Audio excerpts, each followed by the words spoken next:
કેમ છો બધા? મજામાં? આ સાંજના સમયમાં હું તમારી પાસે એક જીવંત ગવાહીને લઈને આવ્યો છું. જે ગવાહી મારા ખુદની છે.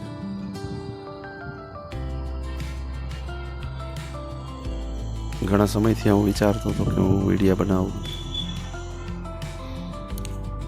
લોકોને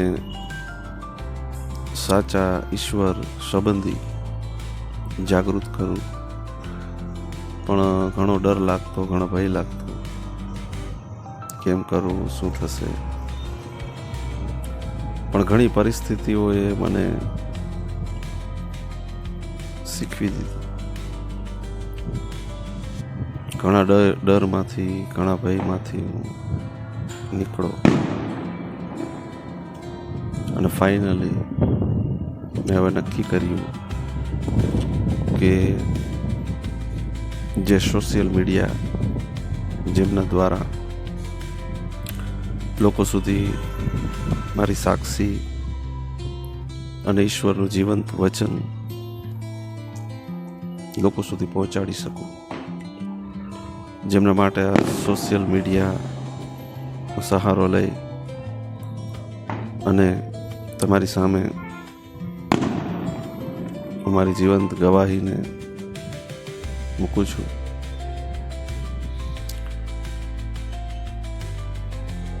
હું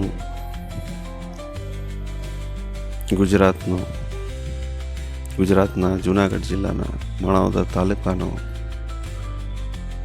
એક સામાન્ય રિક્ષા ચલાવવાવાળો વ્યક્તિ છું. હાલનું મારું જીવન બહુ સારું છે, ઈશ્વરની કૃપાથી. પરંતુ આમની પહેલાંનું મારું જીવન, જૂનું જીવન, જે વિશે હું તમને ગવાહી આપવા માંગુ છું.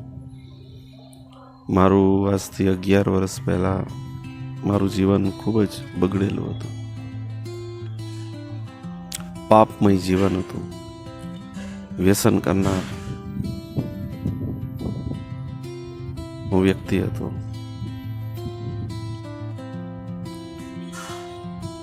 એ સમયમાં હું સાચા ઈશ્વરને ઓળખતો નહોતો, પણ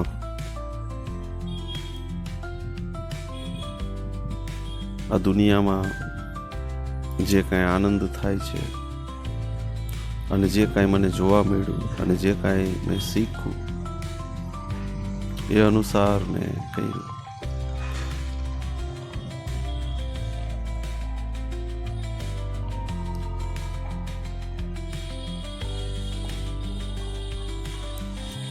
દુનિયાને જોઈને હું શીખો. આજથી 11 વર્ષ પહેલા મારું જીવન ખૂબ જ પાપમય હતું અને સંસારનો બધો જ આનંદ લેવા માટે મેં મારા મનને દુનિયાવી આનંદ તરફ વાળ્યો અને મેં બધો આનંદ લીધો, સંસારનો, દુનિયાનો, પાપનો. જે કાંઈ સંસારમાં આજે થાય છે, દુનિયામાં જે કાંઈ થાય છે, કહેવાય છે કે મોજ મજા. સંસારમાં એમ કહે છે, દુનિયામાં એમ જ કહે છે કે ભાઈ બધું આયે છે, સ્વર્ગ નર્ક બધું આયે છે. જિંદગી જીવી લેવાય, એટલે એ જિંદગી જીવી લેવાના હેતુથી સંસારનો બધો આનંદ હું મેળવતો, પણ ક્યાંય મને શાંતિ ના મળી. બધી વસ્તુ જ્યારે આપણે જોઈએ તો દૂરથી સારું લાગે. કહેવત નથી કે છેટેથી ડુંગર રળિયામણો લાગે, પરંતુ જ્યારે આપણે ચડીએ ત્યારે ખબર પડે. એમ જ આ દુનિયાની દરેક ચીજ વસ્તુઓ જે કાંઈ મેળવવાની માણસો ઈચ્છા રાખે, એ ખાલી દેખાવમાં સારું લાગે છે, પણ જ્યારે આપણે એને મળી જાય પછી એનો આનંદ ખતમ થઈ જાય છે. એવી જ રીતના દુનિયાનો બધો આનંદ, બધી મોજ મેં કહી, પણ ક્યાંય મને શાંતિ, મારા હૃદયને, મારા મનને શાંતિ ના મળે. અને છેલ્લે હું ચલમ અને ગાંજા ને એવું બધું પીવાની રવાડે ચડી ગયો, કારણ કે આપણા ભારત દેશમાં સાધુ સંતો આ બધું કરે છે. અને ધર્મ એવું બતાવે છે કે જો તમે મોહ માયા મૂકી દો, સંસાર ત્યાગી દો, તો તમને ઈશ્વર પ્રાપ્તિ થાય, શાંતિની પ્રાપ્તિ થાય. તો મેં વિચાર કર્યો કે આ બધું દુનિયામાં જે કાંઈ હતું એ મેં કર્યું, એમાં મને ક્યાંય શાંતિ મળી નહીં. હવે હું મારું બધું ત્યાગી અને બાવો બની જાઉં, એવી હેતુથી મેં નક્કી કરી લીધું. મારા મનમાં વિચારો આવે, કોઈ કોઈનું નથી, પરિવાર, પતિ પત્ની, બાળકો, કોઈ કોઈનું નથી. સંસારમાં આજે આવું જ હાલી રહ્યું, કોઈ કોઈનું નથી. એટલે મેં કમ્પ્લીટલી નક્કી કરી લીધું હતું કે હું હવે બાવો બની જઈશ. પણ એવા સમયમાં મારી બાજુમાં, મારા ઘરની બાજુમાં એક પ્રાર્થના હાલતી હતી, પ્રભુ ઈસુના નામથી. ને મારી નાની દીકરી જાતી, તો મને ખબર પડી કે આ મારું પરિવારના સભ્યો ત્યાં પ્રાર્થનામાં જાય છે. તો હું એને મના કરતો, ભાઈ આપણે ત્યાં જવું નથી, આપણે આપણા ભગવાન છે, આપણા દેવી દેવતાઓ છે, આપણા કુળદેવી છે, એને માનવાનું. આ ઈશ્કોણ છે, એ આપણો ઈશ્વર નથી, એ આપણો દેવ નથી, તો કોઈ અલગ દેવ છે, વિદેશનો દેવ છે, એવું એને કહેતો. પણ તો એ લોકો મને, હું કામે ધંધે વયો જાઉં તો પાછળથી એ લોકો પ્રાર્થનામાં વહી જતા. રવિવારની પ્રાર્થના, શનિવારની ચિલ્ડ્રન મિટિંગ, એમાં એ વહી જતા. એટલે મને ખબર પડી કે આ પાછળથી મારું પરિવારના લોકો ત્યાં વયા જાય છે. તો મેં વિચાર કર્યો કે આ ત્યાં શું કામે હું આને ના પાડું છું, છતાં આ લોકો ત્યાં જાય છે. એટલે એકવાર મને એક મારો મિત્ર મળ્યો, અને ત્યાંના જે પાદરી કહેવાય છે, પાસ્ટર, ત્યાંના ધર્મગુરુ, એ મને મળ્યા અને મને કીધું કે તમને પ્રભુ પ્રેમ કરે છે, પ્રભુ ઈસુ તમને પ્રેમ કરે છે. તો મેં એને કીધું, ભાઈ આત્મા છો, પરમાત્મા, આપણી અંદર જ ઈશ્વર છે. એટલે એને મને એક સવાલ કર્યો કે ઈશ્વર કેવા? એટલે હું વિચારમાં પડી ગયો, ઈશ્વર કેવા? ભાઈ ઈશ્વરને આપણે તો જોયા નથી, કેવા છે કોને ખબર. મેં એને કીધું, ભાઈ આત્મા છો, પરમાત્મા.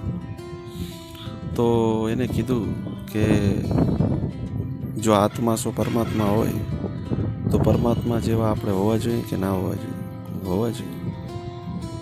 તો એને કીધું કે હું પરમાત્મા પાપ કરે, પરમાત્મા વ્યભિચાર કરે, પરમાત્મા નશો કરે, પરમાત્મા ખોટું કરે. મેં કીધું એ વાત તો સાચી છે કે પરમાત્મા એવું ના કરે. માણસ એવું કરે પણ પરમાત્મા એવું ના કરે. તો આપણી અંદર પરમાત્મા હોય તો આપણે પરમાત્મા જેવા હોવા જોઈએ ને. તો મેં કીધું સાચી વાત છે, આ લોકો પાસે તો બહુ સારું જ્ઞાન છે. એટલે હાલો, મારી અંદર એક જ્ઞાન ભર્યું હતું, સંસારનું જ્ઞાન, જગતનું જ્ઞાન. એટલે હું ત્યાં મેં એને કીધું કાંઈ વાંધો નહીં, પ્રાર્થનામાં આવી. બીજે દિવસે હું નશો કરી, જલમ પીને હું ત્યાં પ્રાર્થનામાં ગયો. પ્રાર્થનામાં મેં એની વાદ વિવાદ કરવાનું નક્કી કરીને અહીંથી ગયો હતો. જ્ઞાનની વાતો, એ લોકોને મારા જ્ઞાનથી હું પછાડી દઈશ, મતલબ હરાવી દઈશ. એવા વિચારો લઈને હું ત્યાં પ્રાર્થનામાં ગયો તો એ લોકો ત્યાં પ્રાર્થના કરતા હતા. ઘણા બધા લોકો હતા. કોઈ મૂર્તિ નહોતી, કોઈ ફોટો નહોતો, પ્રાર્થના કરતા હતા. તો મેં કીધું કે હાલો ને આ શું કરે છે, આ જોઈએ આપણે. પ્રાર્થના એટલે બીજા લોકો માટે પ્રાર્થના કરતા હતા. પ્રભુ તમે આના પાપ માફ કરો, પ્રભુ તમે આને સ્પર્શ કરો, એવી પ્રાર્થના એ લોકો ત્યાં કરતા હતા. તો કીધું એને કે આવો આપણે પ્રાર્થના કરીએ. અને એ બાઇબલ જે પુસ્તક કહેવાય ને એમનું ધર્મનું પુસ્તક, ધર્મ તો હું ના કહી શકું કેમ કે ધર્મ અલગ છે અને ઈશ્યુ અલગ છે. તો એ વચન જે વાંચતા હતા એ વચનમાંથી જાણે કેમ કોઈ અલૌકિક શક્તિ અમારી યારે વાત કરી. અને એ લોકોએ પ્રાર્થના કરવાનું કીધું કે આવો આપણે પ્રાર્થના કરી. આંખોને બંધ કરી જોયું કે આપણે આ લોકો શું કરે જોઈએ. મેં મારી આંખો બંધ કરી. જ્યારે મેં મારી આંખો બંધ કરી ને ત્યારે એક અલૌકિક રીતે કોઈ અદૃશ્ય શક્તિ મારા ઉપર આવી. મતલબ મને આમ મારા પાપ દેખાડ્યા બધા. જે મેં કંઈ પાપ કર્યા હતા ને, ખોટું કર્યું હતું, પાપ કર્યા હતા, ખોટા વિચારો કર્યા હતા, આ બધું ઈશ્વરે મને બતાડી દીધું ત્યારે કે જો આના હિસાબે તું તકલીફમાં છો, આના હિસાબે તારા જીવનમાં શાંતિ નથી, અને તું અહીંયા તો આના હિસાબે તું તકલીફ ભોગવી. પણ જ્યારે તારો આત્મા મારી પાસે આવશે ન્યાયકાળના દિવસે, ન્યાયના સમયમાં, હું જ્યારે સમગ્ર માનવ જાતનો ન્યાય કરી, ત્યારે હું તને પાપના હિસાબે અનંતકાળના મૃત્યુમાં, એટલે જે આત્મા મળતો નથી, અનંતકાળોથી પીડા, એમાં હું તને નાખી દઈશ. એટલે હું તો રોવા માંડ્યો, રડવા માંડ્યો કે હું આ ક્યાં આવી ગયો, આ જગ્યા શું છે. અત્યાર સુધી હું ઘણી જગાઓમાં ગયો, મંદિરોમાં ગયો, મસ્જિદમાં ગયા, ત્યાં ક્યાંય મને આવો અનુભવ નહોતો થયો અને પાપ વિશે મને કોઈ નહોતું જાગૃત કર્યું. તો અહીંયા તો આ શું છે યાર. અને હું તો રડું. મારા પાપનો મને પસ્તાવો થાય કે ઓહો હું તો પાપી છું. એટલે એ સમય પછી હું ઘરે વયો ગયો અને મને ઈસુ વિશે વિચાર આવે, ઈસુ વિશે જાણવાની ઈચ્છા થાય. અને રાતના 2-3 વાગે મારી નીંદર ઉડે, મારા પાપ મને દેખાય. પછી મેં ઈસુ વિશે જાણ્યું, પ્રાર્થનામાં ગયો, મેં ખુદ પુસ્તક વાંચ્યું, બાઇબલ નવો કરાર આવે છે એ મેં વાંચ્યું, ઈસુ વિશે જાણ્યું. ત્યારે મને ખબર પડી કે ઈસુ એકમાત્ર એવા ઈશ્વર છે જે આપણને પાપોની માફી આપે છે. સમગ્ર માનવજાતના અપરાધોની, ગુનાહોની સજા એને પોતાના ઉપર લઈ લીધી. એને ક્રૂસ ઉપર ટાંગવામાં આવ્યા, એના હાથમાં ખીલા મારવામાં આવ્યા, એના પગમાં ખીલા મારવામાં આવ્યા, એનું લોહીનું એક ટીપું વહેડાવવામાં આવ્યું. શા માટે? એના વિશે મેં જાણ્યું. ત્યારે મને ખબર પડી કે સમગ્ર માનવજાતના અપરાધોની, ગુનાહોની સજા એને પોતે લીધી. ખુદ ન્યાયાધીશ આ પૃથ્વી પર આવ્યા અને સમગ્ર ન્યાય એને પોતાના ઉપર લઈ લીધો, જેથી કરીને ન્યાય અન્યાયમાં પણ ના બદલે અને ઈશ્વર ન્યાયનું સંપૂર્ણ પાલન એને કર્યું. બધો ન્યાય એને પોતાના ઉપર લઈ લીધો અને ક્રૂસ ઉપર બલિદાન થઈ ગયા અને મરીને 3જા દિવસે જીવિત થઈ ગયા. આજ પણ એની કબર ઇઝરાયલની અંદર ખુલી. આ બધા વિશે મેં જાણ્યું, અધ્યયન કર્યું અને જાણ્યું કે આ ઈસુ કોણ છે. ઈસુ કોઈ કાલ્પનિક વ્યક્તિ તો નથી, કોઈ કથા કહાની તો નથી. એટલે હકીકતમાં ઈસુ નામનો એક વ્યક્તિ આ પૃથ્વી પર આવ્યો હતો ઇઝરાયલની અંદર, અને એને ક્રૂસ ઉપર ટાંગીને દેવામાં આવ્યો હતો. રોમન સરકાર હતી ત્યારે, અને મરીને 3જા દિવસે જીવિત થઈ ગયો. ઘણા ઇતિહાસકારોએ એના વિશે લખ્યું. આ કોઈ કાલ્પનિક વ્યક્તિ નથી. પછી જેમ હું એને જાણતો ગયો અને મેં મને ખબર પડી કે આ પાપોની માફી આપનાર ઈશ્વર છે, ઉદ્ધાર કરતા ઈશ્વર છે.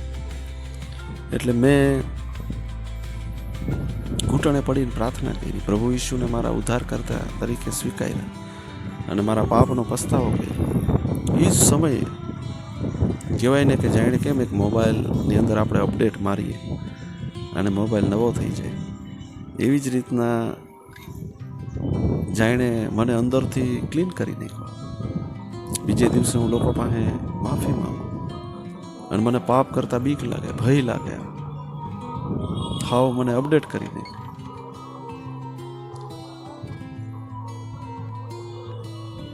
આજે હું તમારી સામે છું.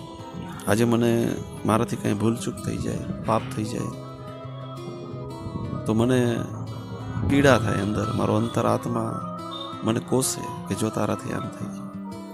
હું પસ્તાવો કરું. રોજ આપણે મનુષ્ય છીએ, પાપ આપણાથી ભૂલ થઈ જાય, કારણ કે પાપી સ્વભાવ પ્રથમ મનુષ્ય આદમના વખતથી આપણી અંદર છે. આપણા લોહીમાં પાપ છે, જેમના લીધે એ પાપી સ્વભાવ આપણામાં આવી જાય. ક્રોધ આવી જાય, ખોટા વિચારો થઈ જાય, ખોટું બોલાઈ જાય. પણ રોજ ઈશ્વરની પાસે માફી માંગુ છું, પ્રભુ મારાથી ભૂલ થઈ જાય, મને આ સ્વભાવમાંથી છોડાવો. એટલે એ સમયમાં જ્યારે મેં પ્રભુ ઈશુને મારા ઉદ્ધારકર્તા તરીકે સ્વીકાર્યા અને પાપનો પસ્તાવો કર્યો અને મેં એમના પર વિશ્વાસ કર્યો, એ મરીને ત્રીજા દિવસે જીવિત થઈ ગયા, એના પર વિશ્વાસ કર્યો, ત્યારથી મારું જીવન બદલાયું.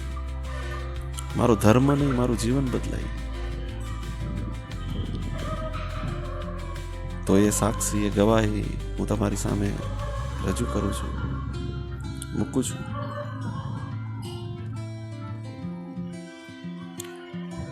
પ્રભુનું એક વચન છે કે દેવે જગત પર એટલી પ્રીતિ કરી કે એમનો એકાંકી જનિત દીકરો આપ્યો.